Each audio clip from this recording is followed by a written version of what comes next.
মানুষটা মাটিতে বসে কাঁদছিল। তার কান্নার আসল কারণ স্ত্রীকে হত্যা করা নয়, কারণ স্ত্রী মরার আগে তাকে কামড়ে দিয়েছে। এতে সেও খুব শিগগির জম্বিতে পরিণত হবে। লোকটা ছুরি তুলে আত্মহত্যা করতে চাইল। ঠিক তখনই সে তার ছোট্ট মেয়েকে দেখল। মেয়েটার বয়স মাত্র 8 মাস। সে ভাবল, এখন যদি সেও মরে যায়, মেয়েটা বাঁচবে কিভাবে? লোকটা স্ত্রী হাতে থাকা কাউন্টডাউন ঘড়িটা খুলে নিজের হাতে পড়ল। সে ঠিক করল শেষ মুহূর্ত পর্যন্ত মেয়েকে নিরাপদ স্থানে নিয়ে যাবেই। এই ভাবনায় তার মুখে হালকা হাসি ফুটল। হাঁটতে হাঁটতে মেয়েটি কাটতে শুরু করল। সে বুঝল মেয়েটা মাকে মনে করছে, তাই সে স্ত্রীর পছন্দের সুগন্ধি চারদিকে ছিটিয়ে দিল। চেনা গন্ধে মেয়েটা চুপ হয়ে গেল। আস্তে আস্তে সন্ধ্যা নামল। সে একটি পরিত্যক্ত রেস্কিউ স্টেশন পেল। সেখানে এক জীবিত নার্সের দেখা মিলল। নার্স দেখে বুঝল তারা মানুষ, তাই সাহায্য করল। এই লোকটার নাম কার্ল। কার্ল দেখল নার্সটি শিশুটির প্রতিও খুব যত্নশীল। সে ভাবল মেয়েটাকে হয়তো নার্সের হাতে তুলে দিতে পারবে, কিন্তু নার্স হঠাৎ উইক খুলে মাথার ক্যান্সারের দাগ দেখায়। কার্ল বুঝল এই নার্সও বেশি দিন বাঁচবে না, তাই মেয়েটিকে তার কাছে রাখা যাবে না। এদিকে তার শরীরে সংক্রমণের প্রভাব বাড়তে লাগল। সে ভয় পেল মেয়েকে যেন কোনো ক্ষতি না করে ফেলে। ভোর হতেই সে নার্সকে ধন্যবাদ জানিয়ে রওনা দিল। কিছু দূর গিয়ে সে একটি বাড়ি দেখল। দরজা খুলতেই এক মোটা লোক গুলি ছুড়ল। আসলে লোকটা তার পিছনে থাকা জম্বিকে মারতে চেয়েছিল, কিন্তু গুলির আওয়াজে আরও জম্বি চলে এলো। লোকটার নাম ভিক। সে বলল, চলো আমি তোমাকে নিরাপদে নিয়ে যাব। কার্ল কিছুটা সন্দেহ করলেও তার সঙ্গে গেল। কার্ল গ্যাস সিলিন্ডার সরিয়ে ভিককে মুক্ত করল। তারপর তারা ভিকের বাড়িতে পৌঁছালো। ভিক প্রথমেই তার স্ত্রীর গলায় নেকলেস পরালো।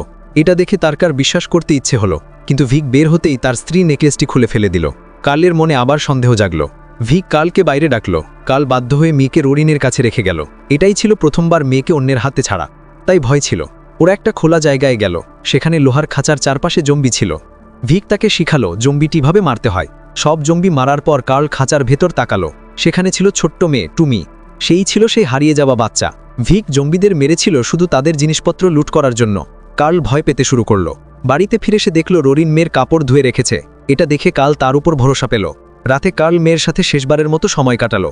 তারপর বাইরে গিয়ে আত্মহত্যা করতে চাইল। ঠিক তখনই রোরিন মেয়েকে নিয়ে এসে তাকে থামালো। সে বলল, ভিক একজন খুনি। তার স্বামী আর সহকর্মীদের ভিকই হত্যা করেছিল। মেয়েকে বাঁচাতে হলে এখান থেকে পালাতে হবে। ঠিক তখনই ভিক এসে সব গুলিয়ে দিল। কার্ল জ্ঞান ফেরার পর দেখল সে এবং টুমি একটা খাঁচায় বন্দী। কার্লের কাছে সময় খুব কম। সে অবশ্যই মেয়েকে বাঁচাতে চায়। সে খাঁচার উপরে থাকা কাঁচা মাংসগুলো একসঙ্গে বাঁধল। তারপর সেই মাংস জম্বিদের দিকে ছুঁড়ে মারল। জম্বিরা মাংস টানতে লাগল। তাদের টানে খাঁচার লোহার জাল ওপরে উঠে গেল। কার্ল দ্রুত খাঁচা থেকে বেরিয়ে এলো। ভিকের বাড়ি থেকে বের হবার পর ওরা চুপচাপ রোরিনকে জাগালো। তারপর ভিকের চাবি নিয়ে সিঁড়ি বেয়ে পালাতে লাগলো, কিন্তু বেশি দূর যেতে পারল না। ভিক সব বুঝে ফেলল এবং তাদের ধরে ফেলল। রোরিন তাদের বাঁচাতে সামনে এসে দাঁড়ালো। ভিক গুলি চালালো। রোরিন মাটিতে লুটিয়ে পড়ল। কার্ল আবার একজন বিশ্বাসযোগ্য মানুষকে হারালো।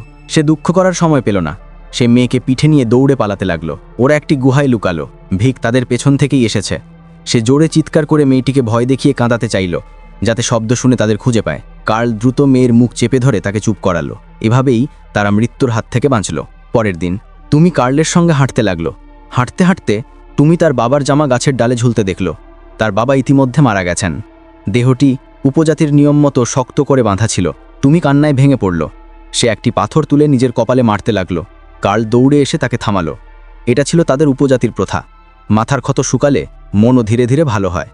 কিন্তু বাবাকে মৃত দেখে টুমি আর বাঁচার উৎসাহ পেল না। সে কার্লের সঙ্গে আর যেতে চাইল না।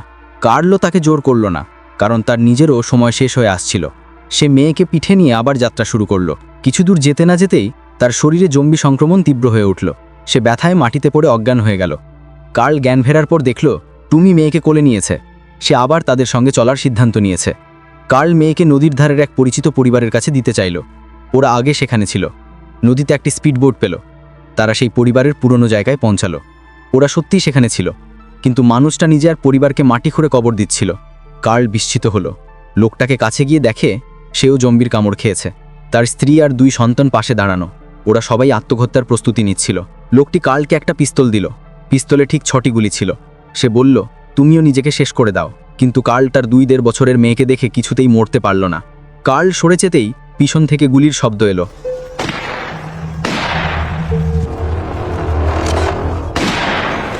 লোকটি পরিবার সহ নিজের জীবন শেষ করল।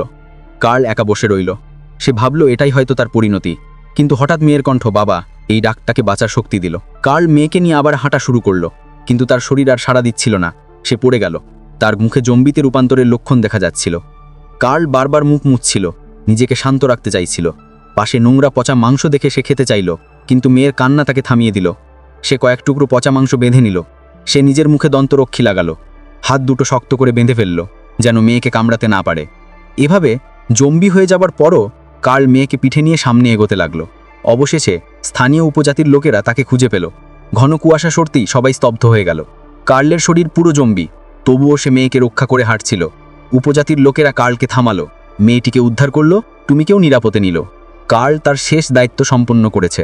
এখানে ভিডিওটি শেষ হয়ে যায়। আপনাদের ভিডিওটি কেমন লেগেছে অবশ্যই কমেন্ট করে জানাবেন। ভিডিওটি ভালো লেগে থাকলে একটা লাইক দিয়ে চ্যানেলটি সাবস্ক্রাইব করতে ভুলবেন না। ধন্যবাদ সবাইকে।